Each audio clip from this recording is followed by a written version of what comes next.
Who would like to speak next on the proposition? Commentator Trinity. So, thank you, sir. I won't take up much of the Assembly's time, but I absolutely understand the need for parking. There's never, ever going to be enough parking. But this proposition does give me concerns, and I think we missed an opportunity this morning not to send it back, because I think there was a will to look at again or revisit the SPG. And I think that as a member of the Planning Committee, we identify all too often that we have difficulties working within that SPG. But important to me, as other members have pointed out, is the risk to the industries. Development is a risk business, and if we do things in isolation, we risk damaging that market. Property developers are not philanthropists. We may say, well, they can take a cut in their profits, but the reality of the situation is that they appraise every site individually. They look at the opportunities and the profits that can be made, and they're not going to lower their margins. They're just going to put up their cost to the end user. So really, I think that we need to wake up and realise that one of the problems with property prices in Jersey is the actual cost of land. And unless we can do something to address that, we can't control the construction costs, we can't control materials, we can't control the cost of borrowing money to do developments. It only leaves really land as the only other element that can be looked at. So, I think that we need to look at the thing in the round, as Deputy Curtis said this morning, in terms of what we're looking for in terms of density of the developments that we do. How much longer can we go on just developing small one-bedroom, two-bedroom apartments? We need to be looking at this thing in the round. We need to be looking at providing good quality family apartment living, as our continental cousins do, with adequate parking, because we're never, with a finite resource of land, going to be able to provide everybody with the ideal three-bedroom house with a garage and a garden. We're never going to do that. So we've got to look at what is actually the need that we have today. So I'd put a call out to our own development company to really be taking a lead on this and say, why are they still squeezing the pips to get as much out of every development in still coming forward with small flats? Why don't they set the benchmark, raise the standard, and show what can be done? And so I'm afraid I can't support this today, but I would appeal to those concerned that we really should be looking at the parking standards in the round with the density that we require out of developments these days to satisfy the genuine need of what the housing requirements are for our population. So sympathy to Constable St Helier, but I'm afraid I can't support this today. Thank you, sir. Thank you, Commentator.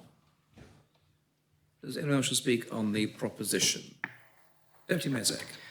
Thank you, sir. I'll be brief, and I think I was encouraged to speak by others following the speech from Deputy Morell earlier in this debate, in particular where myself and my party and St Helier colleagues were singled out for some criticism that I just wanted to calmly rebut.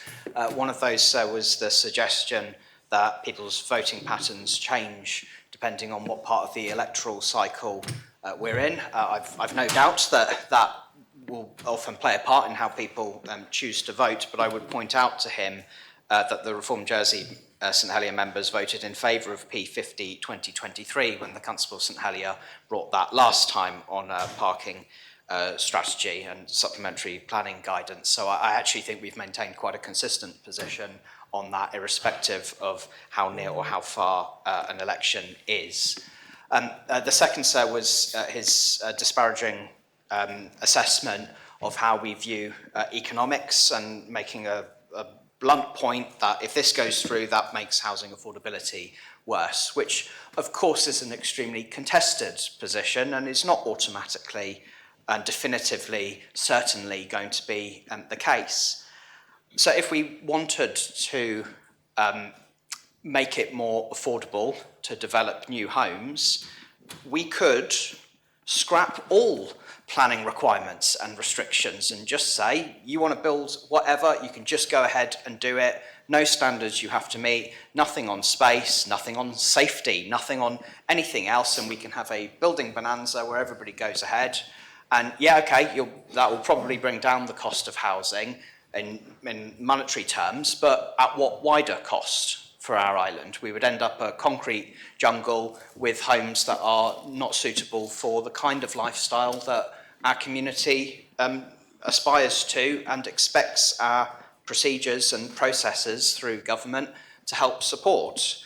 And that is why we have standards that we impose in the planning rules that say if you're building homes, they have to meet these standards or can't fall beneath these ones.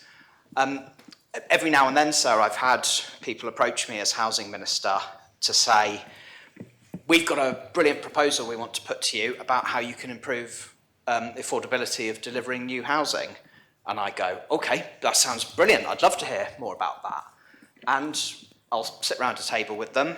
And it turns out that that idea is to slash minimum space standards for homes and say, let us build more box flats, because then we can build more and therefore we can sell them more cheaply to people. And I have to say, okay, there's a place for small forms of accommodation, but if you want to tell the young people of Jersey that the solution we're pursuing to make housing for them more affordable is to ensure that in their 20s and 30s they're going to end up living in box flats and have the reduced standard of living that comes with that, I don't think that's a particularly inspiring thing to offer those people. So in the debate yesterday where the Constable was proposing reviewing the plan for a new school on the gasworks site, I spoke about the dilemmas of politics and how we can't always have everything that we want and we have to make compromises and choices about priorities. And it's that dilemma that does make me look at a proposition like this and have great difficulty with it, because yes, I want us to get to a position where it becomes less necessary for as many people as possible to own a private vehicle. I want us to have much better cycling infrastructure. I want us to have more sustainable transport methods in place for the whole island and for everyone to be able to make the most out of. And I always support initiatives that try to get us in that direction, like when Deputy Ward has fought for cheaper access to buses. I've always supported that. And of course, I want us to be an island with less traffic congestion and less pollution as a result of that. And we find ourselves in a really awkward moment in history where technology is advancing and electric vehicles are more commonplace than they were even just a few years ago. And who knows what technological advancements are coming down the line. Maybe in 20 or 30 years, nobody will need a private vehicle because we'll just have we'll have pods of driverless vehicles that you book on an app and can take you from door to door whenever you want. Like, who knows what the future holds for us, and planning for that or designing things today is really difficult to get all of that balance right. But what I can't tolerate as a St Helier representative is what I do think is a constant expectation that if you live in town, you should expect less. That I can't agree with. There was some of that yesterday, I thought, in suggesting that if you're a child in town, you should just expect to not get to go to as good education facilities as children who live outside of town. And for those who are buying homes in town, where they want to live and want to be happy, not everybody in Jersey aspires to live in our beautiful country parishes. Some people like an urban living. I'm one of those people. I could never see myself living anywhere other than town because I love it so much. Those people deserve to have a decent lifestyle and systems in place that support their aspirations. And for those people in town who may need a vehicle because of what they have to do to provide for their children or for their own hobbies and everything else, we should have things in place that try to enable that. Deputy Coles talked about people wanting to go surfing out in St One's Bay, that should be something people in town are able to do if they want to, and if they want a vehicle for that, then that's something they should have the option for. Myself, I could never fit a Marshall 4x12 cabinet on a bus to take to gigs. I have to use a vehicle for that, and that's one of the reasons why I have one, and why I would struggle with telling my neighbours, sorry, I've got a car, but you can't have one. But so what I think saves it for the constable, and I know that this has been contested in this debate so far, but for me, the bit that does save it is the words "where practicable." Because I think, to me, I understand what that means. I understand that that means, yeah, of course, there are going to be situations where it's not appropriate to provide parking spaces. There are going to be old buildings that somebody might want to convert, or existing buildings that they want to extend, where it simply isn't going to be possible to provide for any kind of parking provision there, or an amount of parking provision. And obviously there should be flexibility on that, and I think the proposition accounts for that. But so I would say that the most successful housing developer on the island is the one we own, Andium Homes, who have specific rules about affordability for homes that they let out and sell to first-time buyers built into their business plan. And they've managed to make it work to a degree, providing quite a bit of parking, in fact, providing more parking than there is demand within their client base itself, and they're still managing to make it work, which says to me that with the right will and creative thinking, or whatever it is you've got to do to make that happen, it is possible. Okay, but perhaps without those requirements, we could make things cheaper, but at what cost, ultimately, and for those who live in town and the opportunities that they won't have as a result of it. So it's a very difficult issue, and I find myself struggling with it on the basis that I look to the future, and I want us to be a society where we're far less dependent on private vehicles. But I also live in the real world today, and know that for particularly those who live in town, the debate that we have about transport, about parking provision and affordable housing, we may as well be two totally different islands, St Helier and the rest, because the standards appear to be totally different, and what we're prepared to tolerate for those in country parishes is completely at odds with what we think people in town should put up with. And I think we need to move beyond that, and I believe that the Constable of St Helier's proposition will help us move in that direction, and that is the reason that I'll be voting in favour of it. Thank you, Deputy. Does anyone else wish to speak on the proposition? I call upon the Connaught Town to reply. Connaught Town. Thank you, sir. If we'd finished before lunch, as I thought we might, I would have offered members an abbreviated summing up, but as it is, they can have the long version. But there are a few important remarks I need to make, I think, before going to the vote. First of all, I would, with the Assembly's approval, like to withdraw Part B, because I acknowledge there are drafting problems. At best, as the Minister says, it makes no difference to policy, so it might just be easier for the sake of the vote if I ask members' approval to withdraw Part B. You need the consent of the Assembly. The proposition is the Connaught Town be permitted to remove Part B. Is that seconded? Yes, sir. Those in favour kindly show. Thank you very much. Those against. So Part B is withdrawn. Thank you, sir. I'll deal first, if I may, with the Minister and ex-Minister's comments. And I do acknowledge the difficulty that the current Minister has in dealing with this.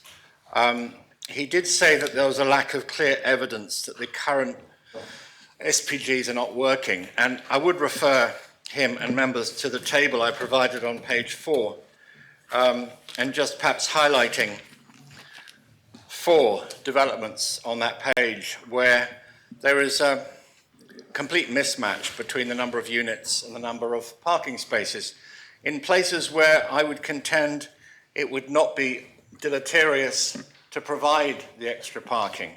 South Hill offices, 139 units, 63 spaces. Randalls, involving a lot of demolition and potential for new spaces. 13 spaces approved for 30 units of accommodation. Romerals, which hasn't started yet, but 53 units and a mere 18 parking spaces. And finally, and very much on people's agenda in town at the moment, St Joseph's Care Home on St John's Road, 62 units with only 23 spaces, and masses of space up there where more parking could be provided, and indeed, given it's a care home, where you really would think more parking would be provided for carers and visitors, even if the residents, for the most part, have given up their wheels. So I do think there's evidence. The Minister says that the SPG is working. I think if it was working, I wouldn't have brought this proposition. I think the SPGs do need to be revised, and that's the purpose of my proposition. He and the ex-minister both spoke about transport in Jersey being a problem, car-dominated neighbourhoods and so on, all the commuter traffic pouring in and out of St Helier every day. And as I've said in my report, I absolutely agree with that, but if we're going to tackle Jersey's car dependency, if that's what it is, then it should be tackled across the whole island and not just in St Helier. I'm grateful to several members who spoke who pointed out that this isn't just a St Helier problem. There's an undersupply of parking in new build estates in the rural parishes. And my fellow Connétabs are concerned that their country lanes are going to be clogged with people parking out of sheer frustration because they haven't been provided with the spaces that they need. I'm not so going to refer to everyone who spoke. I'm sure members will be pleased with that. I would like to endorse the Minister for Infrastructure's comments about the excellence of our bus service, but notwithstanding that, and I think he acknowledges that, there is still a need to have fairness and practicality. And on the subject of the infrastructure department and ministry, a couple of members referred to the fact that I'm Assistant Minister for Infrastructure, therefore what hat am I wearing? And it is a fact that assistant ministers and indeed ministers can bring propositions to the states if they are in their manifestos. And I quote from my manifesto, as on vote.je from 2022, and I quote, "I will continue to press government to deliver on promises to make walking and cycling easier and safer, to produce the long-delayed hopper bus network," well that's happened, that's good, and a parking strategy which does not disadvantage St Helier car owners and provides sufficient parking for shoppers and visitors to town. So I make no apologies for bringing this, it's in my manifesto, and I believe that it was something I needed to do. I think perhaps for me the most compelling argument, and one might have expected this, came from Deputy Feltham, who described in some detail about what it's like living without parking in St Helier, what it's like bringing up a family when you're worried about getting a ticket, you're having to move your car, you're entertaining, and you have to ask your visitors to leave because the visitor space expires at 10 o'clock. Waiting several years, and that's normal, waiting several years to get a residence parking permit. And one of the frustrations of my particular job, and we do have a mature residence parking system in St Helier, is that 3 years is the norm for waiting for a space in the residence parking zone. And every time a development is approved with inadequate parking, where more parking could have been provided, then the new tenants or owners of those properties will park on the street and they'll put their names on the waiting list for a residential parking space. I have seen so many examples of the kind of frustration and misery that Deputy Feltham is talking about, particularly when these people are getting hit by parking tickets, sometimes several times a year. So if they're not going to splash out on an expensive private parking space, they're going to have to splash out on the parking tickets, which they simply feel are unfair.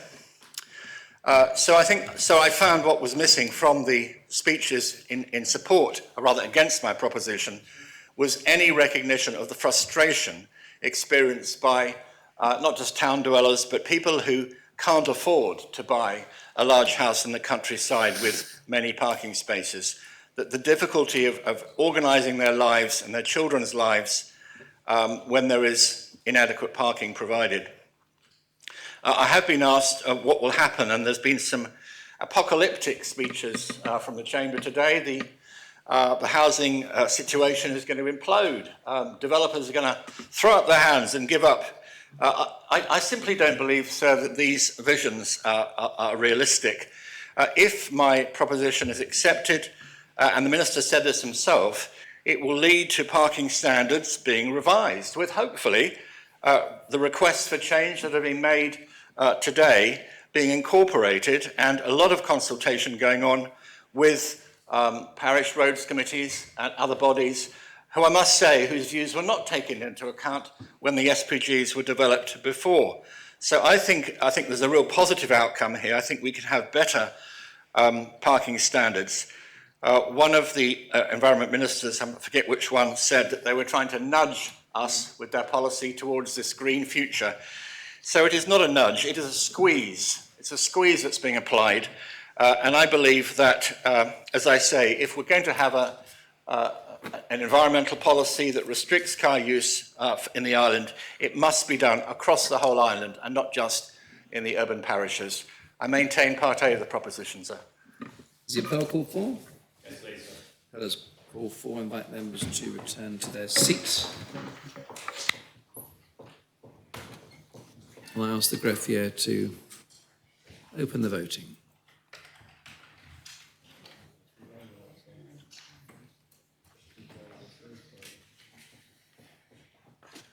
If all members here and attending remotely have the chance to cast their votes, I ask the greffier to close the voting.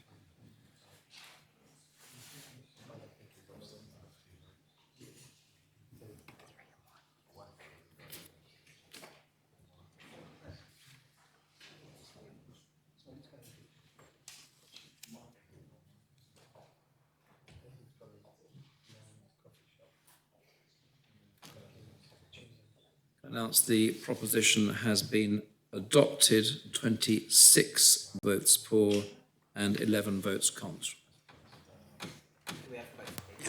Yes. Those voting for the connotabs of St Helier, St Peter, St Martin, St John and St Clement and St Saviour, and deputies Southern, Tadier, Luce, Lehegara, Ward, Alves, Mezek, Ozef, Balash, Coles, Scott, Curtis, Feltham, Howell, Ferry, Ward and Wilson, and online the connotab of St Juan and deputies Dublay and Stevenson. Those voting contre, the connotab of Trinity, Grouville and St Mary, and deputies Morale, Ayer, Miles, Renouf, Binet, Miller, Alex Curtis, and online Deputy Farnham. Is it possible? Could I just make an apology to the Assembly in my trying to contact people who haven't been able to get online? I mispushed the button and I obviously voted pour and I should have voted contra. Thank you, Minister. So is it possible to ask who is not excused from the Assembly but wasn't present for a vote? Well, we can work that out, but not necessarily immediately. I don't want to hold things up, but I'm sure we can work that out. The next item is Jersey Police Complaints Authority, reappointment of members lodged by the Minister for Justice and Home Affairs. The main respondent is the Chair of the Children Education and Home Affairs Screening Panel, and I ask the greffier to read the proposition. The States are asked to decide whether they are of opinion, in accordance with Article 2 of and the Schedule 2, the Police Complaints and Discipline Jersey Law 1999, to appoint the following persons as a member of the Jersey Police Complaints Authority for a period of 3 years, commencing immediately. Ms Alison Lakuta, Mr Blake Albert. Minister. Thank you, sir, and my colleague next to me had to remind me that I was next. Sir, I am very pleased to recommend that the Assembly reappoints Alison Lakuta and Blake Albert as members of the Jersey Police Complaints Authority for a second 3-year term. The authority's role is to oversee, monitor and supervise investigations into complaints against the police undertaken by the Professional Standards Department to ensure that the investigating officers carry out the investigations thoroughly and impartially. The authority is constituted under the Police Complaints and Discipline Jersey Law 1999 and, in accordance with that law, must consist of a chair as well as not less than 6 or no greater than 8 members who are appointed by the States Assembly. Both candidates for reappointment have served an initial 3-year term and are highly valued members of the authority. I am grateful that they have both expressed that they would like to continue their service for another term and this important role within our community. Thank you, sir. I make the proposition. Thank you. Is the proposition seconded? Deputy Miller. Sir, I hesitate to stand on what should be a straightforward proposition, but I just feel I need to point out that Miss Alison Lakuta is my private secretary. She became my PS in August last year. She was already in the role with the police complaints body. It hasn't been a problem. I don't believe it to be a problem. She discussed it with me, but I just feel for the sake of good order, we've made a couple of minor changes to seating arrangements, but I just feel I should mention that. Yes, thank But you. I don't believe it's a problem. Thank you, Deputy. Does anyone else wish to speak on the proposition? I call upon the Minister to reply. Minister. Thank you, sir. And I thank the Treasury Minister for highlighting that. I too, sir, do not really see that there is a problem with this. This is a role that that person has taken on and has been a valued member for 3 years, and there's been no concerns brought to my attention in relation to their membership. So before we move to a vote, members will be aware that the previous Assembly voted to adopt the Draft Police Complaints and Conduct Jersey Law in March 2022. This law will be brought into force subject to the Assembly's approval of new underpinning regulations, which members will have seen are now lodged to debate along with a Commencement Act. If approved, this will bring the new law and regulations into force on the 5th of December 2025. Among other changes in relation to police complaints, the new law provides that appointments to what will become the Police Complaints Commission are no longer required to be brought to the States and will instead be made by the Minister in line with all other boards in my area of responsibility, in a process overseen by the Appointments Commission. This is therefore likely to be the last appointments to the authority which the Assembly are asked to make. With that in mind, sir, I would like to extend a note of thanks to all members of the authority, past and present, who have been appointed by the Assembly for their service to the community. I ask members to support the proposition and call for the appel. Thank you, Minister. The appel has been called for. Members are invited to return to their seats. I ask the greffier to open the voting.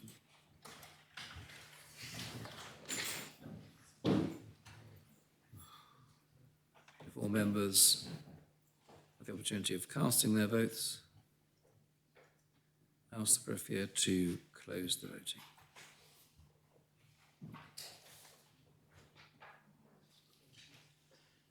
I can announce that the proposition has been adopted unanimously, 34 votes pour.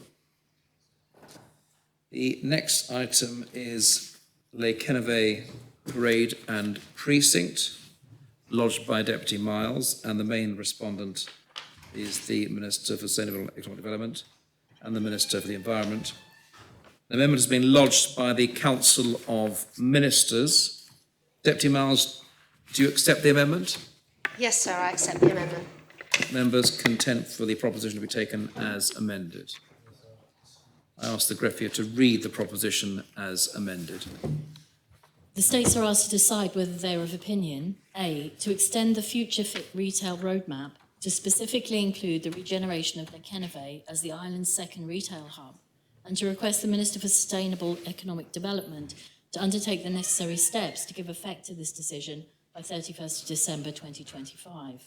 B, to extend the scope of the West of Ireland planning framework and area master plans as approved within the Bridging Island Plan to include Le Quennevais Parade and Precinct, and to request the Minister for the Environment to undertake the necessary steps to give effect to this decision by the end of March 2026.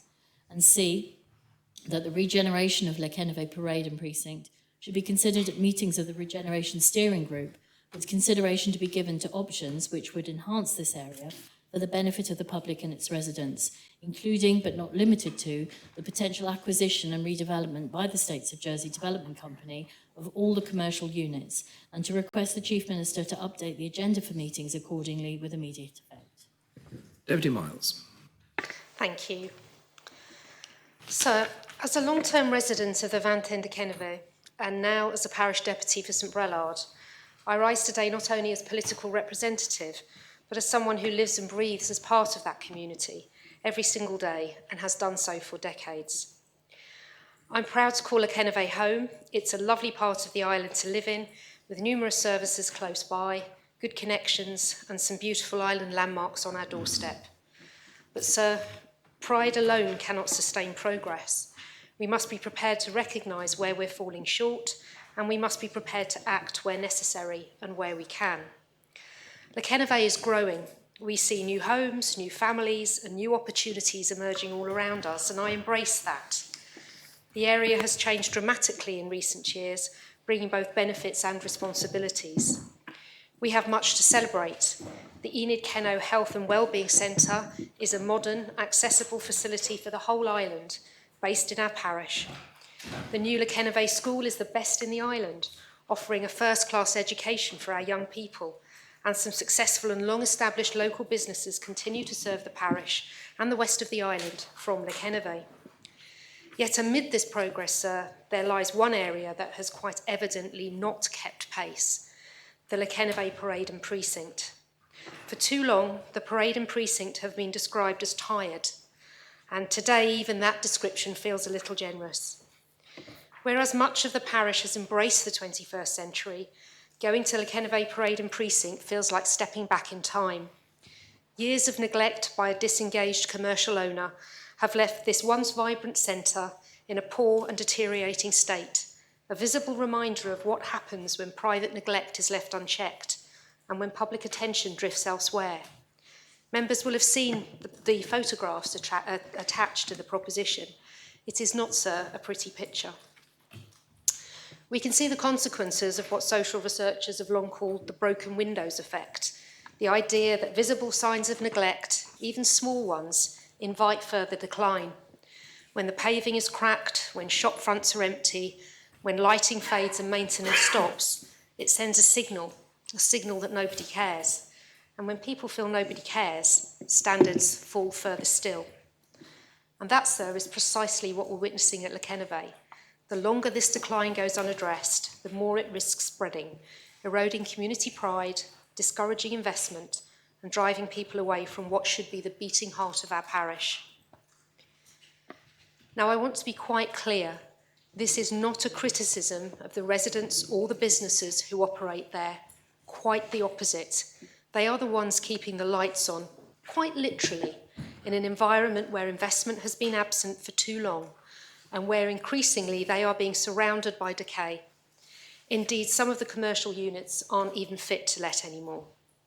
Their care for the area, often at their own expense, their care for each other, and their determination to see change gives me some hope, and it is worth fighting for, but they cannot and should not be expected to shoulder this burden alone.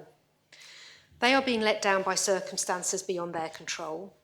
The real issue lies with a disengaged off-island commercial owner, a lack of investment, and if we're honest, a lack of coordination focus at government level.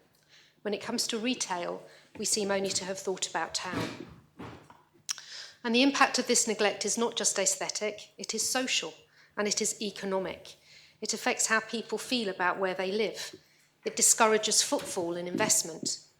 And so it sends the wrong message to visitors arriving from the airport, whose first impression of Jersey, via the number 15 bus, is of a retail centre that looks forgotten. This is not the image we should wish to project of our island. I work with the parish to deliver Britain in Bloom, and we do very well indeed. But I am ashamed to admit that we make sure the judge's route totally bypasses the parade and precinct, as it doesn't fit with the image of beautiful parish of St Brelard. That needs to change. The buildings are ageing, the environment feels uncared for. The sense of pride that once defined this retail centre has been eroded over time. In the run-up to this debate, many people have reminisced in person and on social media about Le Quennevais in its heyday. Lines, the fishmongers, panicos, the hot bread shop, roosters, tramps, meeting Father Christmas. These days, we can just about get a tree up there at Christmas. But this isn't about a rose-tinted view of the past or of reminiscing. If the parade and precinct were successful years ago, then the best years should be ahead of us. There are now more people living in the area, there are new services and better connections. So in this context, how can we have a shopping centre that resembles an area that has been hollowed out and in visible decline? It's illogical, and therefore it is not inevitable. And with a renewed energy and focus, I think we can instigate change. So I want to remind this Assembly that I stood on a manifesto commitment to reinvigorate the area. Along with the reintroduction of senators, it was one of the most frequently raised issues with me on the doorstep. It was raised again at the recent Question Time event that was held with all the representatives of St Brelard at Communicare. And since my election, I have done everything within my power to make tangible improvements. In the last 3 years, I've tried to coordinate and encourage improvements, to repair the paving, paint the mushrooms, plant flower troughs to add colour. I've asked for the installation of benches and bike racks to promote sustainable transport. I've proposed community art projects to bring some life back to the area. I've even explored the idea of using one of the empty retail units as a joint parish and government hub, particularly following the closure of Lloyds Bank. But despite these efforts, progress has been minimal. It's often felt like banging my head against a brick wall. The myth of Sisyphus rolling the boulder uphill only to watch it roll back down before it actually gets to the top. Yes, the private ownership of the site has proven a serious obstacle, even to the parish authorities, and the lack of cooperation has stifled progress at every turn. But this should not be an excuse to give up. This cannot be the end of the story. Ownership should not be an excuse for inaction, not in an area that has such public importance. Le Quennevais is one of the largest suburban communities on our island. Policy identifies it as our secondary urban centre, second only to town. So it serves not only the residents of St Brelard, but also St Peter, St Wand, St Mary, St John, and beyond. It is not a peripheral matter. It is central to the island's balanced growth. And I think the time has come to match that recognition with real coordinated policy action. And that, sir, is what this proposition seeks to achieve. A constructive, forward-looking call for attention, focus, and ultimately some regeneration. So my proposition is in 3 key parts, and each one reinforces the other. The first part A relates to the Future Fit Retail Roadmap. And this roadmap, excellent roadmap, aims to nurture a strong, modern retail economy, vibrant, productive, customer-led. And my proposition simply asks that the regeneration of Le Quennevais be included in this work. It may seem a small request, but its symbolism is powerful. Because, sir, at present, Le Quennevais is absent from the roadmap, an omission that perfectly encapsulates the wider neglect that I've described. If we are serious about sustainable retail across the island, we cannot continue to focus all our attention on town. A thriving Le Quennevais would relieve pressure on St Helier, reduce unnecessary car journeys, promote local life, and strengthen an already cohesive community. That's good for the environment, it's good for business, and it's good for people. I'm very grateful to the Minister of Sustainable Economic Development and his officers for meeting with me and discussing the retail issues at great length, and for supporting this part of the proposition. Part B of the proposition relates to the West of Island planning framework and area master plans. And so members will recall that during the Bridging Island, plan approved by this Assembly, a previous Assembly in March 2022, required the Minister of Environment to bring forward a West of Island planning framework, a vital piece of work designed to guide sustainable development and regeneration across the western parishes. The framework was to be followed by detailed master plans, including one for Quennevais. Yet here we are in late 2025 and progress has stalled. And despite repeated commitments and despite the Assembly's decision through my amendment to the 2025 government plan to allocate £100,000 specifically to prioritise this work, the framework has not been delivered. It has not been commenced. When asked why, the Minister cited the consultancy freeze and the need to redeploy departmental resources. I understand the financial constraints, sir, but restraints cannot become paralysis. And I do not criticise the Minister at all. The Minister for the Environment needs the tools to be able to fulfil the wishes of the Assembly. If he cannot recruit to vacancies or utilise limited consultancy resource, even when the funds have been allocated, he's operating with his hands tied behind his back. The consequence is that the lack of planning work is now actively undermining the communities this Assembly pledged to support. The consequences at Quennevais are visible. 8 vacant empty retail units in the area, a cafe that closed in June and has still not reopened. Some of the units have been empty for years, others in such disrepair that they are effectively unlettable. This is not sustainable. It's the product of inaction, and it demands a coordinated response in partnership with government, the private sector and the community.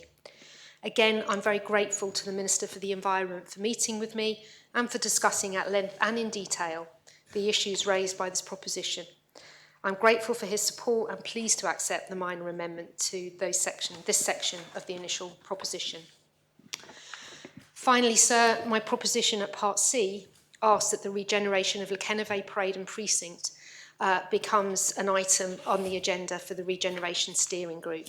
Again, following a discussion, I was happy to accept the minor amendment, which reflects current operating practice of that group. That group was created precisely to improve governance and coordination across our built environment, and yet Quennevais, our designated secondary urban centre, has not featured in this work. I can think of no clearer example in need of an area in need of attention. Over the years, we've lost so many vital local services, banks as well as retail. And these businesses were part of the daily rhythm of parish life, and their absence is felt deeply. So by making Quennevais an area of interest, and by keeping open all our options, including the potential involvement of SOJDC, if that was seen as beneficial and necessary, we can maintain focus on a complex problem, one that I fully accept cannot be solved overnight, but which demands consistent attention, coordination and leadership. And by signalling once again that Quennevais is a priority, we can begin to reverse years of decline and build momentum for the future. So I move the proposition. Thank you, Deputy. Is the proposition seconded? Minister for the Environment. Thank you, sir. And I rise to endorse everything that the Deputy said. I'm very grateful for her endeavour to regenerate Quennevais Parade and Precinct. This is something that is needed and it's important for all of us to pursue. The Quennevais Parade and Precinct, developed in the 1960s, is a product of its time. But like many centres of its era, it now faces challenges. A car-dominated design, tired buildings and an increasing number of vacant retail units and a loss of local services. Despite being Jersey's second urban centre, it's evident that Quennevais is not immune to the pressures facing retail across the island and beyond. Changing consumer habits and their effects on the vitality of a traditional local shopping centre like Quennevais are taking their toll. Regeneration is never simple. Fragmented ownership in this case and the lack of investment can present barriers to progress. But at least we're not starting from scratch. The Bridging Island Plan already recognises Quennevais strategically and supports retail and mixed-use development in this area. We need, however, to look ahead and plan for change and for regeneration. And that's why I'm beginning work on a comprehensive planning framework for the west of the island, which will, of course, include Quennevais Parade and Precinct within its scope. This West of Ireland planning framework will help us understand the barriers and opportunities for change here and shape the next island plan. As I have already stated, I wholeheartedly support the spirit and intent of the Deputy's position, and I believe that the original reference to a detailed scheme for regeneration in the Deputy's proposition just went a little bit too far, so I'm grateful to her for accepting my amendment. Planning frameworks and master plans are intended to identify the challenges and set the strategic direction. My role is to set that direction to help enable change, and it's not about the detail.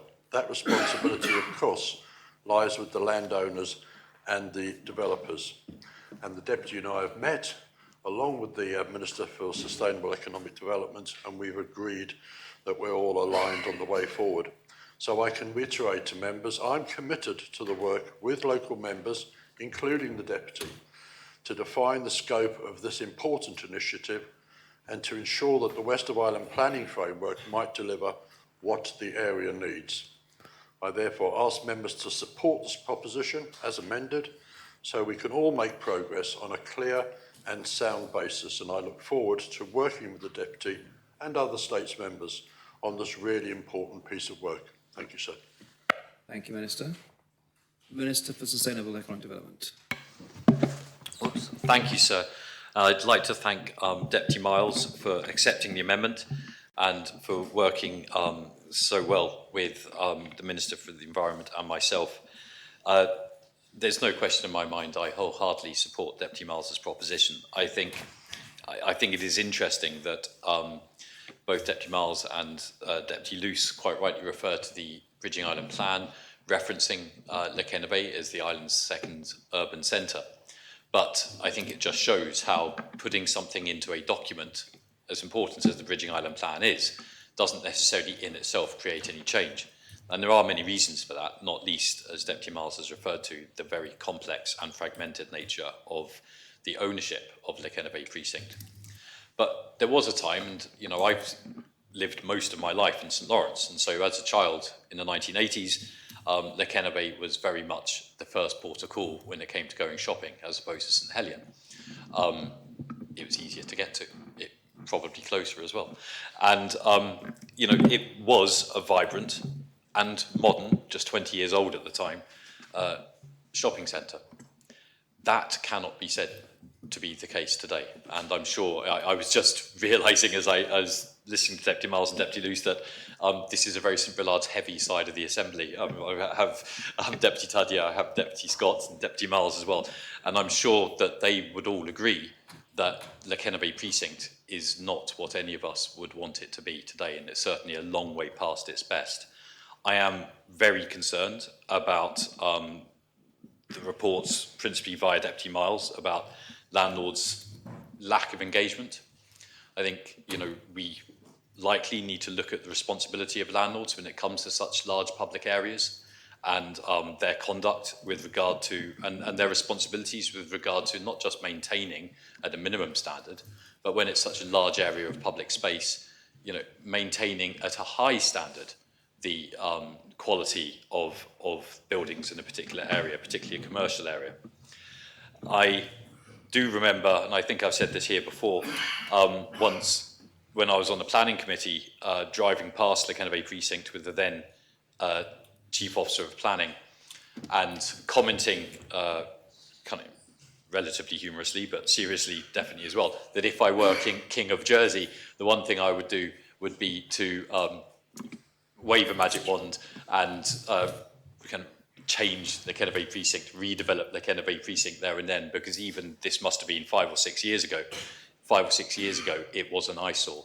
5 or 6 years ago, it was down on its heels in terms of the way it appears.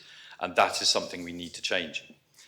And another thing that I find quite interesting is, and this speaks to the island plan involving Le Quennevais precinct, but very little having happened over the last 4 years since that, or 3 years since the island plan was passed, was the fact that there is a kind of capital versus provinces divide in Jersey that you find everywhere else, whether it's Paris or London in our two closest neighbours. A lot of our focus around urban regeneration talks of St Helier, and very, very little of it talks of Quennevais, almost as though it's too far out in the provinces for any of us to notice. But there is a reality there. Quennevais is home to thousands of people. It is home to a new part of our health estate, an important part of our health estate. It's home to a major secondary school, of which the catchment area extends as far as where I used to live, the Carrefour Saloon in St Lawrence, and Belroyal, so it's a very important school for my constituency. And it deserves better, quite simply. And just the fact that it isn't the island's capital doesn't mean that it should be ignored. And so I think Part C of Deputy Miles's proposition about the Regeneration Steering Group having an eye on and a focus on Quennevais precinct as much as St Helier is, I think, absolutely valid. I must be honest, and I think Deputy Miles will probably share this, though I cannot speak for her, and if she doesn't, please do. In summing up, please do. I do urge Deputy Miles to say if she disagrees. But I think this won't solve the problems. This proposition, I think, is Deputy Miles's way, the way I read it, is Deputy Miles's way of forcing it onto the agenda. And I think that's absolutely the right thing to do, because the past 3 years have shown that it is not effectively on the agenda for many reasons. And I hope that this is the starting point for the next 4 years with the new Assembly coming in, where the new Assembly and new government will really grasp the issues at the Quennevais precinct and do everything within their powers to ensure that the Quennevais precinct is brought up to standard and does become once again that high quality community centre effectively, which is what it is as a whole, centre for the whole island to enjoy. And so I thank Deputy Miles and Deputy Luce for working together to try to ensure that this is successful. So I do urge all members to support this proposition. Thank you, sir. Thank you. Thank you, Minister. Deputy Renner.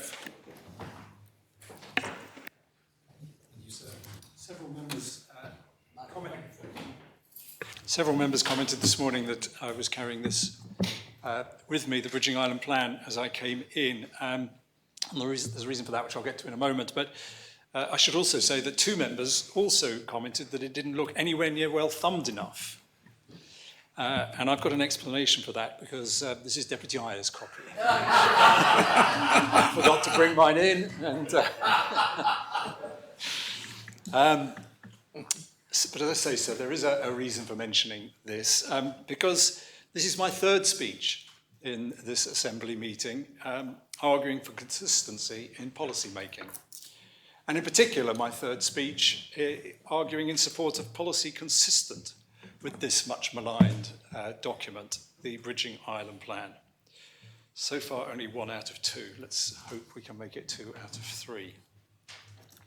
I want to start by commending my St Brillard colleague, Deputy Miles, for her tireless efforts to address the challenges at the Quennevais Parade and Precinct.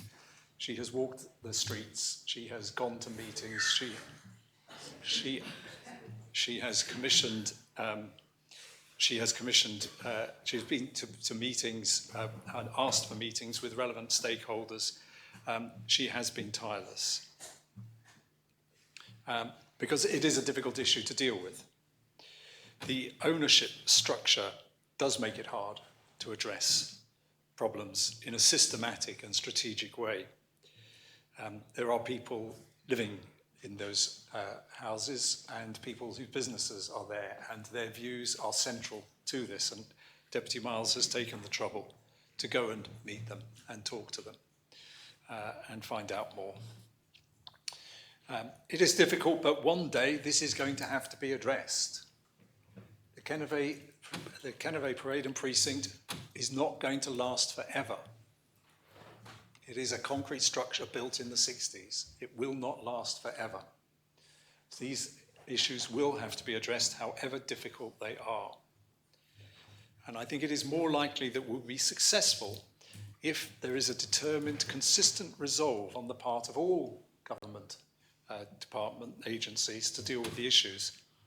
And I think that focus is something Deputy Miles has consistently sought to provide. An important part of the Bridging Island Plan was that it upgraded Quennevais to the official status of second urban centre.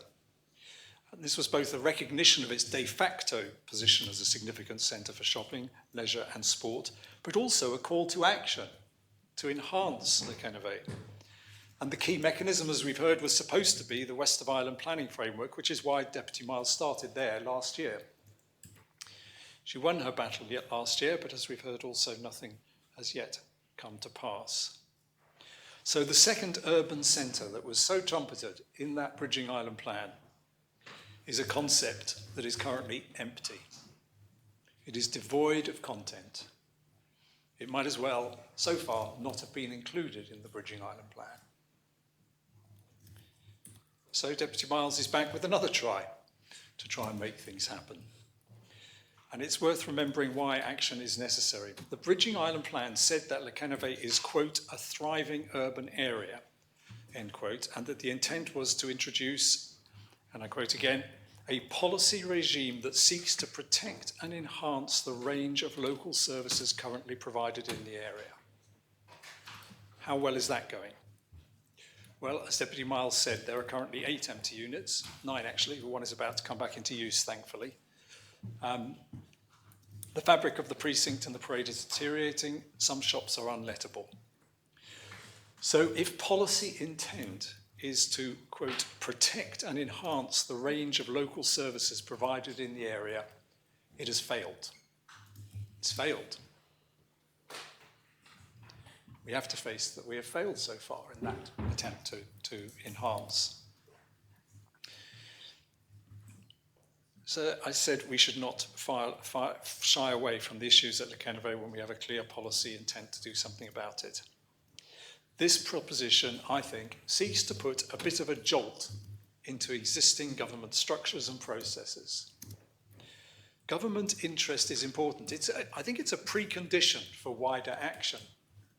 The private sector will have much greater confidence, both the people with direct interest there now, but also potentially people who might be interested in the future, will have much greater confidence to get involved if they can see a clear, coordinated government focus with a clear strategy, clear policies, an integrated approach to it. So I think the key point I would make in summarising is that government can be a catalyst for development. And perhaps we could say that this proposition could be a catalyst to that catalyst, for that catalyst.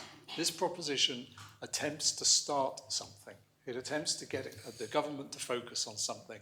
It's something I think everybody would admit needs to happen. I commend the Deputy for bringing it, and I hope we get a strong support for it. Thank you, sir. Thank you, Deputy. Deputy Taddeo. Thank you, sir. I rise. I'm also happy to support this proposition and what it's aspiring to do. These have been long-standing issues in Le Quennevais, and they're not issues that are easy to resolve.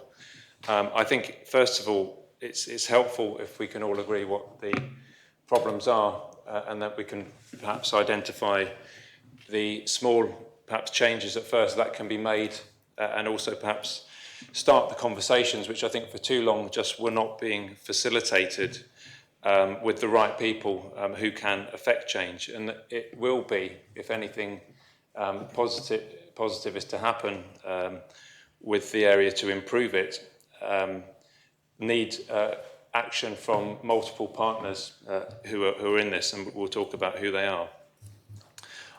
I think before we get on to some of the issues, I think we have to paint a realistic picture as well, that I don't think it is all doom and gloom in Le Quennevais. I'll turn in a moment to some of the comments that I had speaking this week with residents of Le Quennevais Precinct and Parade, whether it was via their email correspondence or in person, because there is still a great deal of local pride in the area. Whether they are tenants who are living above the shops, or indeed the shopkeepers themselves, or the owner-occupiers of the flats in Le Quennevais, they live there for a reason. It's because they either grew up there or they've chosen to buy or rent there because it's very convenient. Some have children at the local secondary school just up the road, and they have all the amenities on their doorsteps, not just commercially, but all of the leisure activities that go with Le Quennevais, of the playing fields and the great infrastructure, and of course the sports centre. So Le Quennevais in particular is still a very sought after place to live, no doubt the rental and the house prices will still reflect. And so that is the first point to make. But the second point is that these have been long-standing issues, sir. And as I go back over my emails, I find a press release that I myself sent to the media in 2015. Can we believe that's already 10 years ago? Where I'm saying I counted a total of 7 shops which are closed and empty, and that's worrying. There will no doubt be various reasons for that, but a key factor is no doubt the high rents. And constituents have expressed concerns to me that smaller businesses are being forced out by the high rents, that there used to be a unique area with an eclectic mixture of local independent shops. They're now being replaced by generic high street franchises, as they are the only ones who can afford the rents, and in fact they're the only ones who can have the business models, I think, increasingly that give them stable and regular incomes to be able to pay the rents. And I went on to say so that small businesses are not just the backbone of the economy, but they're also a vibrant local part of a vibrant local community.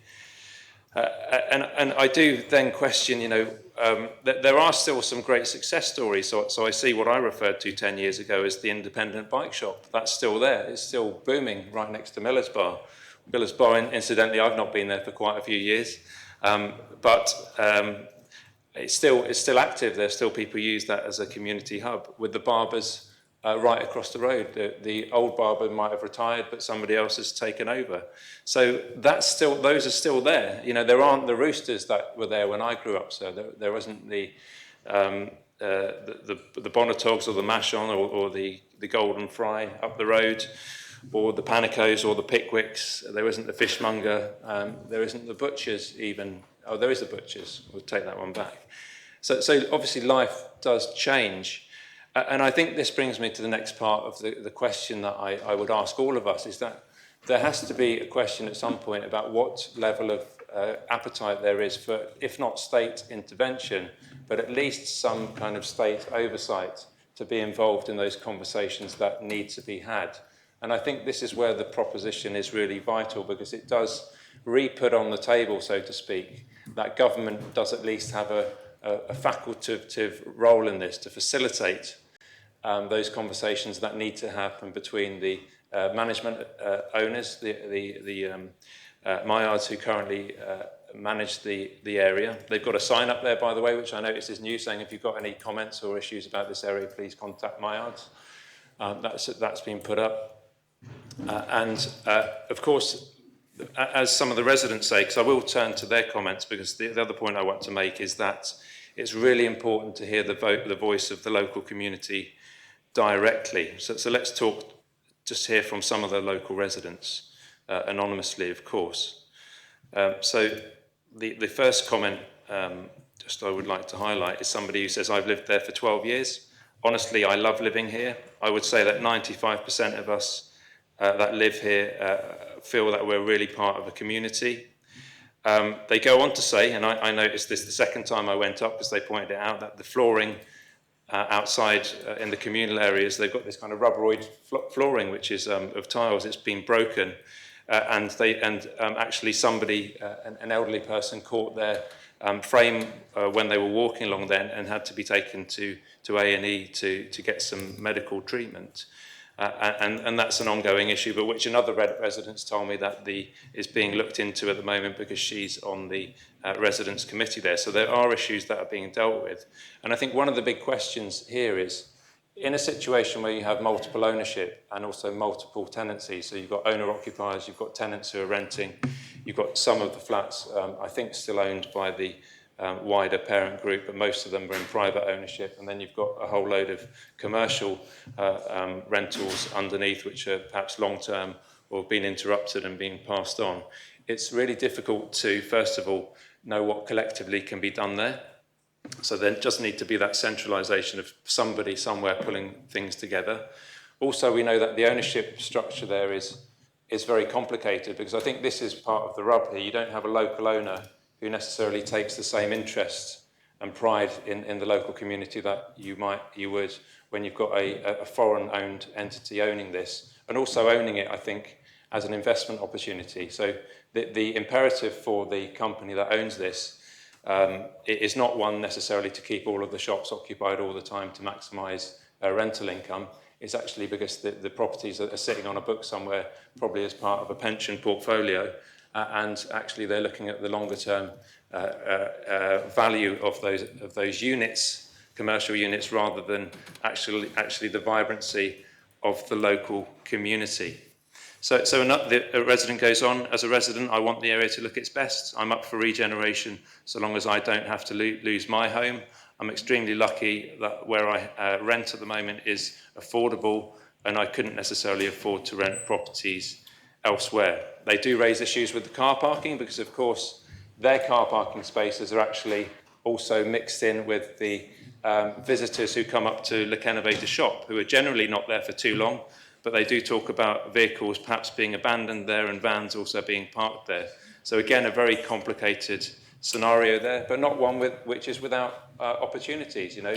And I do remember my brief time when I was an assistant minister at economic development. I was already starting to have those conversations with, I think it was Voice and Hunter at the time, who were the management agency, and they said, look, we're not opposed to doing something there, but when we've approached government in the past, it's not really been easy for us to see what the opportunities are for us to invest there. So I think there are development opportunities. I would particularly look to the lower car park and see if there's a way to perhaps to provide A, parking, which could be done on a more sustainable method, which could be covered over so that on the top you could have potentially parks and also other amenities above, so an underground. But these are options which, if they work commercially and make sense for the developer and the owner, they could also bring some fringe benefits to the wider community. One comment about the Christmas tree, of course. They say, if we have a Christmas tree put up, can it be decorated as in the past? Because at the moment it's not even had lights on and it looks worse than not having anything festive up at all. So it shouldn't be beyond our wit, should it, whether it's done at a parish level or a states level or through the owners there, to put up a Christmas tree with some lights on. You know, who knows, it might even generate more commercial activity for the area. And this person goes on to say the main issue isn't the resident side, but the shop landlord beneficial owner side, and the fact that the management company aren't that bothered as long as they are getting paid. And I think this comes back to the issue about what we think is acceptable in Jersey. We do have quite strict rules about who can own, or at least own and live in property in Jersey. We say if you want to buy a house in Jersey and live in it, you have to be here for 10 years. And we don't have any such restriction, I don't think, when it comes to commercial property. And I'm not saying that it would be easy or even desirable to go down the route of saying that if you own commercial property in Jersey, you have to be a locally based person, or indeed that you have to be a natural person. But we could say that if you're a company that owns property in Jersey, especially when it's in such a strategic location, that maybe you should have to have directors who are present in the island to be answerable for what goes on within those premises.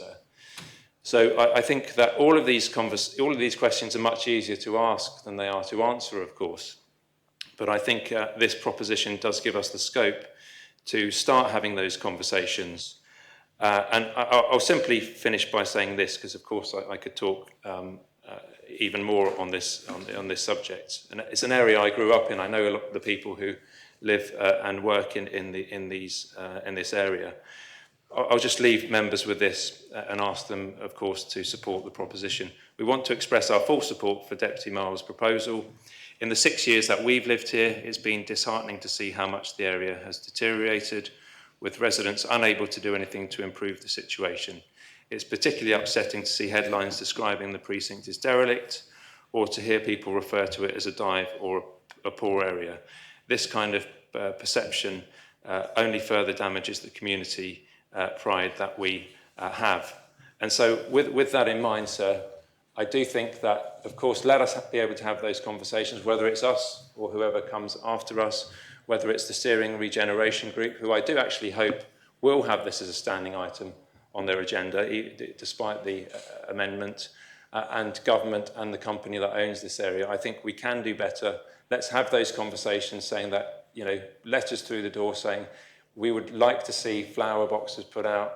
There will be a Parish in Bloom competition that's being hosted in the next few months. We'd be delighted if you could enter, and there'll be prizes for the best displays that we've got here, sir. So that in future, that tour bus that Deputy Miles talked about, that comes from the airport, doesn't have to do an embarrassed little detour around the parish of St Brelard, but that can actually take those visitors right down La Route de Quennevais, up to Red Houses, and through onto Noirmont and to St Aubins, because actually the Quennevais Precinct and Parade will be not an embarrassment, as some think it might be now, but actually part of the pride of St Brelard. I wonder if the member would answer a question, from a genuine question. May I ask him a question, point of clarification? It's clarification of Yes, something it is, that's said, yes. yes. Would you accept that? Yes? Yes, thank you, sir. I'm aware that there's probably one more Brelard deputy going to speak, so then the deputy could clarify. When he speaks about the ownership of the site, there's been various comments made about being a pension fund. Could you just clarify, because I'm not clear, it depends what I would say. Is it a single owner, or is it a multiple? My understanding was it was split up, and that's the heart of the problem. So he's talking about pension fund, but whether he could clarify his remarks. Who owns the shops? So I'll simply quote from what one of the residents has said. They said, as residents, we feel powerless because a faceless UK company holds a 51% share, and there seems to be no accountability of investment. So there's an entity that runs the whole of the area. Obviously, some of the overall company will be owned through shares via the residents who own their own flats through share transfer. But ultimately, yes, it is just one. There's one other company involved, which is the major shareholder. I won't give the name in the assembly. I do know it. But in the same way that we wouldn't name an individual, I think it's probably not appropriate to name the company, but that's certainly what I've understood from my conversations in the past. Thank you. Chief Minister. Thank you, sir. Just briefly wanted to add my support also as chair of the Regeneration Steering Group, and I thank Deputy Miles for accepting our small amendment. Because we now meet monthly, it's not necessary to have this as a standing item, but I just wanted to reassure members it will be a regular and important part of our portfolio and our agenda. We look forward to working on that to help rejuvenate the area. Of course, as has been explained, the ownership of the area is fairly complex, but I think that is something that we will all have to work on. But I just wanted to reassure the deputy members we will discuss it at our next meeting for the first time in the Regeneration Steering Group and make sure it gets our full attention. Because I too think that is one part of our island that we have neglected for too long. And I think it's a challenge we should all take by the horns, as it were, and try and make some improvements. So I will be supporting the proposition as amended, sir, in its entirety. Thank you. Thank you, Chief Minister. Does anyone else wish to speak on this proposition? Deputy Scott. So I welcome the focus of Deputy Miles and the Chief Minister and Minister of Environment on this area. And I think it's quite appropriate, having debated how St Helier has drawn the short straw on minimum parking standards, to have a look at an area that's outside St Helier and to give a bit more thought about how policies can actually divert attention away from some really important parts of the community. Like St Brelard's Bay, Quennevais it's both a community and a separate and small economic centre.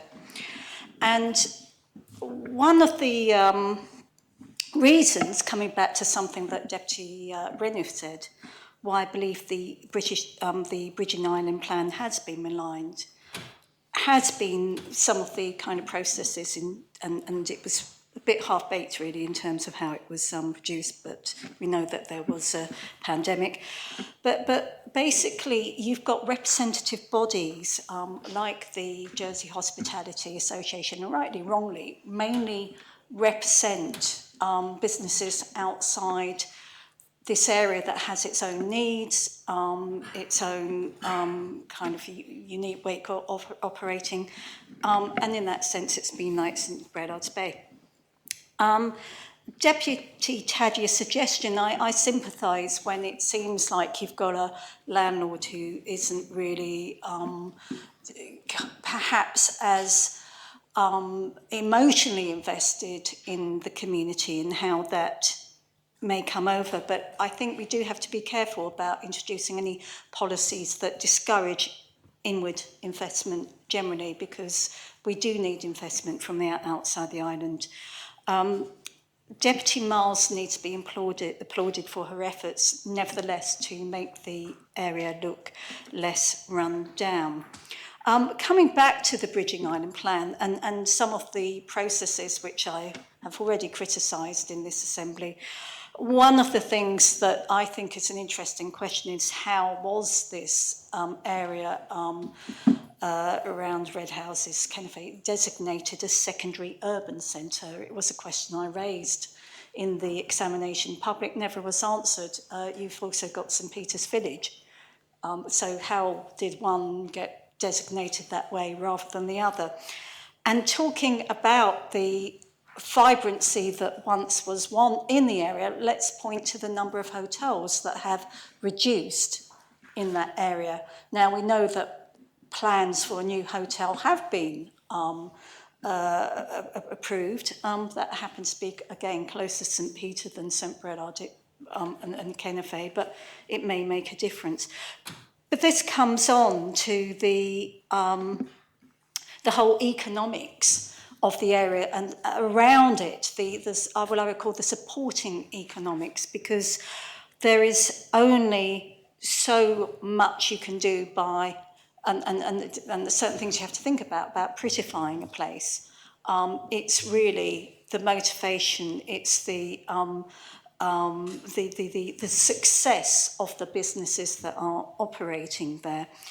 And there's a lot more to think about in terms of Quennevais, and I've tried to do some work in that area because you've got residents in those flats that will have some challenges when it comes to as they get increasing limited mobility. We have suffered a bit from a parish in terms of we've had a lovely new health centre, but we've actually got very restricted areas for people to move into in terms of housing. So we have seen some people who have been displaced, moved to St Helier, even though they've been in the community for quite a while, and that's not ideal later. So I'd say that either. So I'm saying that there's a holistic need, and having some thought turned away from St Helier and thinking a bit more about the needs of that community is appreciated.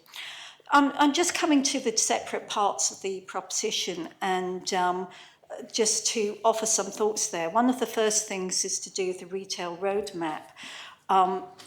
I think it would be useful to have a definition of success for St Helier and for Quennevais in that respect. We need to what extent is it sustainable to have that number of units in that way when the economy is in the way that it is it putting the cart before the horse?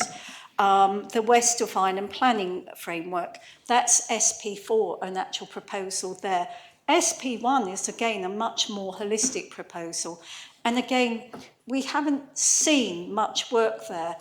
And I would invite members to think more about whether there is the desirability of doing more to get our economy going and perhaps not relying on selling retail and selling hospitality when in fact they themselves feed off other industries and we haven't seen much growth or real inward investment there.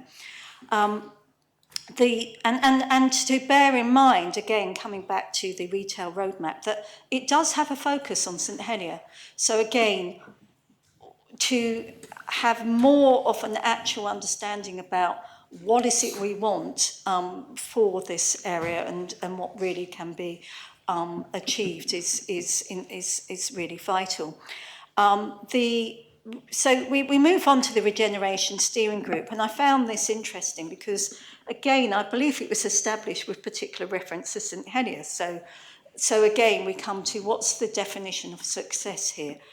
What I think is a potential plus here is that, well, you've got the States of Jersey Development Company. We know that consultants have been were discouraged, and that's one of the reasons why the planning framework wasn't updated, even though the Bridging Island plan is half-baked. And if we can find a way of getting some sort of work on a master plan, notwithstanding that I still think that certain policies perhaps need to be revised to benefit the area, then that would be a plus. So I would very much appreciate the Chief Minister saying that he will be bringing the matter up in the regeneration group, because if that work towards some sort of vision, a realistic vision, can be done, if the States of Jersey Development Company or somebody else can have a proper discussion with the landlord in terms of what can be done, I do think that would be useful. So I commend the Deputy for bringing the States Assembly's attention to this matter. Thank you, Deputy. Does anyone else wish to speak?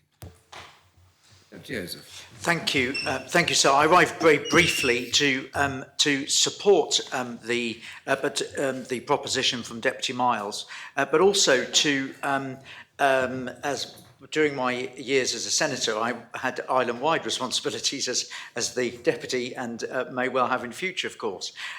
There may be and has always been an extraordinary vision for the Quennevais, and the Deputy Miles and the other St Bullard's representatives. It's a shame that the constable isn't here, but we know why he's away and doing good work.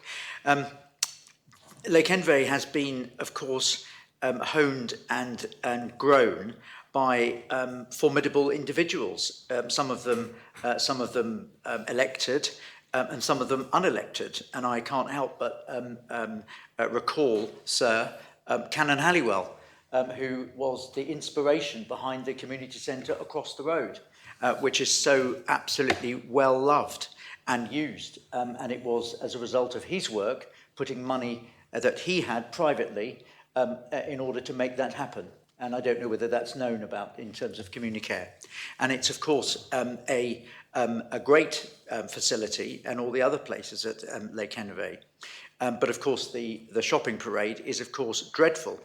And I'm sure that the still very active former constable Enid Kenno, who rightly has her name on that health facility, would wish that the area which they represented would be in a better condition at the moment.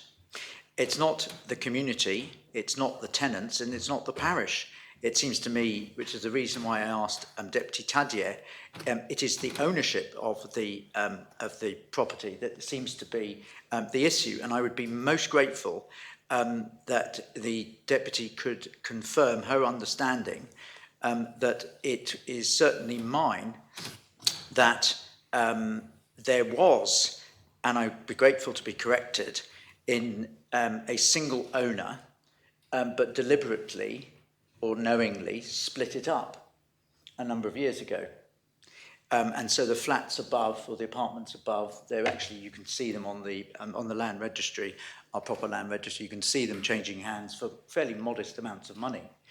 They can't be in great shape, I imagine, some of them, but they are what they are. But I think this is a very interesting example, and it is worth saying that this is an example where there was an entity that owned a majority, and they basically carved it up and sold it off in slices. Now, the consequence of why am I saying that Well, the consequences is that I'm not saying, because members would be shocked if I said anything else, private ownership is not the enemy of regeneration. Indifference is. And where the present market failure persists, which it clearly is, for reasons that I'm not sure the deputy, but maybe she is trying to get that understanding of what the economics of that area are, I do think that there is a duty of government to step in, as the deputy and the representatives and St Villards are asking us to do. And I absolutely support that. And I'm sorry that the Minister for Environment is going to have some more work. I don't want to do that. I know he's trying his very best. And I'm not sure my oral question is about Five Oaks master plan, but we've got a problem the same. We've got just as much of a challenge in terms of a retail centre that's looking pretty tired and doesn't have an overall plan as the Deputy St Villards in St Saviour. Now, I do think that the States of Jersey Development Company could play a very constructive role here, and that is really good to hear. It needs more commercial projects, to be honest, I think, sir. It needs to, I think, be maybe given some westward respect and some work, because they will do good work if they're asked to do it. And this is a perfect opportunity. Limited, carefully structured partnership, perhaps starting with public realm, car park, access roads, to catalyse wider renewal. And it may, sir, require a bold decision that may require compulsory purchase. It may, if that is a problem. If that is the blocker that, as SOJDC has done previously and the Assembly has approved, the assemblement of land that is required, whether by roads or other things, may be required. And I just want to send a very positive message to colleagues, deputy colleagues in St Ballard, that we shouldn't shy away from that, sir. Where there is an opportunity to publicly purchase public realm, and whether that be the roads or the car park, we should not shy against that. And this member, certainly sitting here, would not be against putting the money in. The government is advancing an infrastructure fund, sir. Infrastructure is at the core of creating good communities. And sometimes, if you get a private sector blocker, you can't do it. But the good news is we've got the States of Jersey Development Company, and that's exactly what it was set up to do. It didn't have St Villards in it, it was about St Helier, but it can be about St Villards too, and I commend the Deputy, and I would ask her if she could comment on the issue of ownership, because I think it was a quite well-known property Channel Island company that basically split it up, and I think the Assembly should know. Thank you, sir. Thank you, Deputy. I call upon Deputy Miles to reply. Deputy Miles. Thank you, sir, and I'd like to thank everybody who has spoken, and I note that everybody has very kindly spoken in favour. So in view of the long day that we've had, I'm not going to say too much, but perhaps I can address some of these things in reverse order. The first thing I think I would just like to address some of the comments that Deputy Ossoff made about the individual flats. I don't think we should make any assumptions about the condition of the individual flats. They are people's homes, and actually some of those homes are beautiful, and they are still changing hands. It is more about the context of where those residents are having to live, and I would just like to make that clear. I yes, absolutely take the point about States of Jersey Development Company. Nowhere in this proposition have I mentioned compulsory purchase. I think we are a long, long way from compulsory purchase. This is about the first steps to understand. And I totally agree with Deputy Ossoff about the role of the States of Jersey Development Company. It has a very clear mandate to deliver regeneration and strategic property development that benefits the island socially, financially and environmentally. And that mandate applies to St Ballard just as much as it does to St Helier and elsewhere. And of course, you have to bear in mind that they have expertise in this area and may well get further with the commercial owners than I ever have.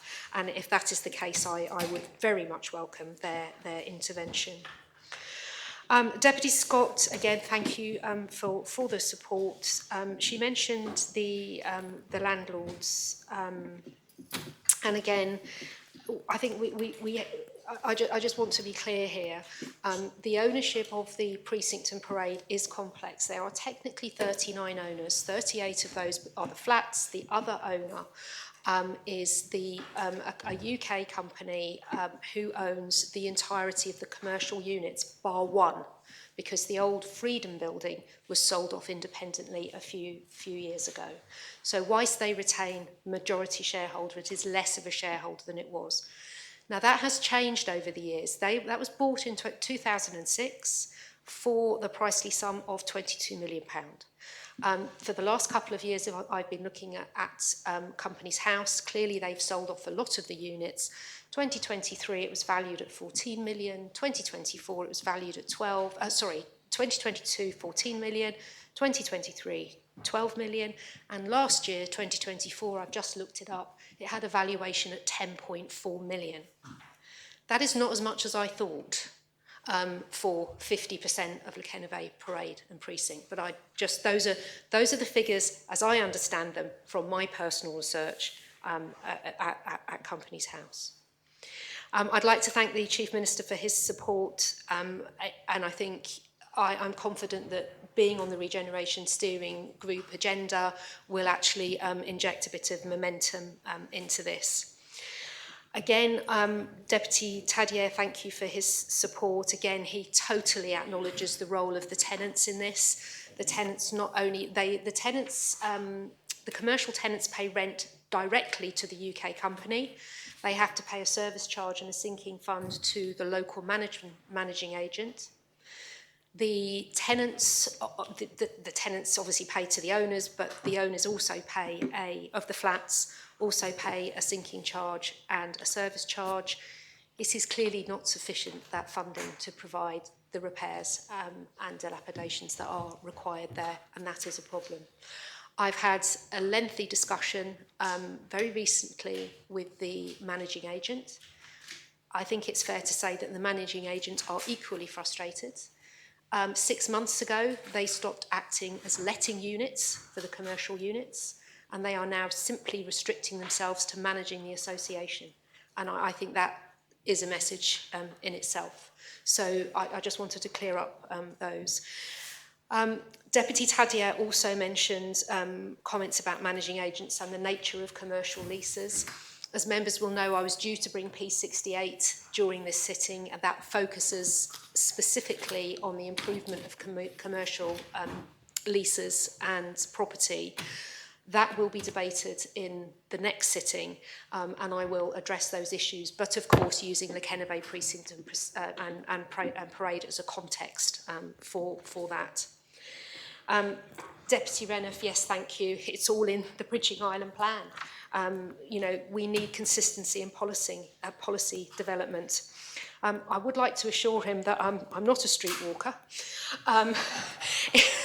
I have walked around the Quennevais Precinct and Parade and engaged with residents and tenants and businesses, but that walking was with a purpose. And yes, he says it is difficult, but the issue is this has been in the too difficult tray for too long. We need to get it out of the too difficult tray because the idea of this proposition is to actually provide a starting point so that we can go on a journey. And indeed, the Minister for Sustainable Economic Development used the journey word. This is a starting point. It's not going to happen overnight. But again, thanks to the support of the Minister for the Environment, he has articulated his commitment to start the work soon, to identify the challenges, to define the scope, and to set a positive direction for change in that area. Again, sir, this proposition is not a quick fix. It doesn't call for hasty spending or sweeping redevelopment or compulsory purchase. It calls for a first step, a very deliberate, measured and necessary one. I think it recognises that the status quo is not acceptable. The people of Le Quennevais really deserve better, specifically the tenants of that residential accommodation. And I'm grateful to my fellow deputies for supporting me in this proposition. It's about leadership, partnership and fairness. And so with that, I ask for the appel. Thank you. That has been called for. Members are invited to return to their seats.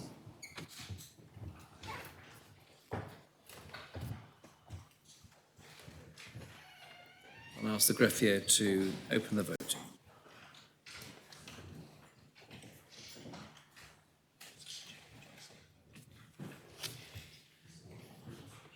If all members have had the opportunity of casting their votes, I ask the greffier to close the voting.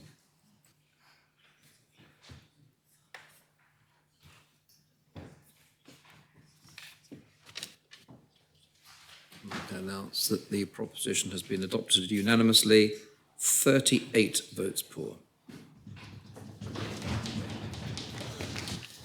That concludes public business for this meeting. And I invite the chair of PPC to propose public business for future meetings. Chair. Thank you, sir. It is noted, our members will have noted that P3 Draft Harbours Indoor Safety Jersey Amendment Regulations brought by the Minister for Sustainable Economic Development has been deferred to the 11th of November, which means that the sitting on the 11th will be quite a heavy one, and I advise all members to leave the continuation days open. I expect to be sitting through Thursday. That also applies to the future meeting of the 25th of November, which again will need the continuation days and may well be sitting through till Thursday. Looking even further ahead, sir, the sitting on the 9th of December, which is the proposed budget week, as members will know, normally, as has become custom, we sit on the Monday for the budget week to try to ensure that we do not have late sittings, yes, which is rather spurned by most members. So I would like to take this opportunity, since we're finishing early, to propose that we sit on Monday the 8th of December, starting at 9:30 for questions. Thank you, sir. 9:30 for questions? Indeed, sir. In the morning? just checking. Right, sorry, sir, can the chair make the 9:30? Very good. Is that proposition seconded? Yes, sir. Are members content to start on Monday at 9:30 on the 9th of December? Yes. 8th. Sorry, 8th of December. Are members otherwise content to proceed in accordance with the proposition of the chair of PPC? And are members now content to adjourn until Tuesday, the 11th of November at 9:30? The state so adjourns.